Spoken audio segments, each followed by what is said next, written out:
بابا جی سرکار رحمۃ اللہ علیہ کا یہ انداز تبلیغ ہوتا تھا کہ آپ اولیاء اللہ کی جب بھی شان سناتے تھے تو آپ قرآن مجید کی آیات کے ساتھ ملا کے سناتے تھے۔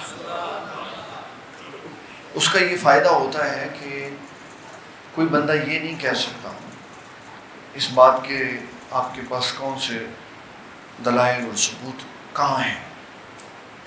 اولیاء اللہ کی شان سنانے کے لیے اگر نچلے درجے پہ انسان چلا جائے اور کہیں فلاں کتاب میں لکھا ہے تو فلاں کتاب میں لکھا ہے، تو ہو سکتا ہے کوئی جو نیو کمر آدمی ہے ابھی اسلام اور دین کے ساتھ وابستہ ہو رہا ہے، سیکنڈری سورس دیکھ کر یا اس سے نیچے کی کتابیں دیکھ کر وہ اس کو کہانیاں سمجھے اور چلا جائے۔ لیکن جب اولیاء اللہ کی شان کو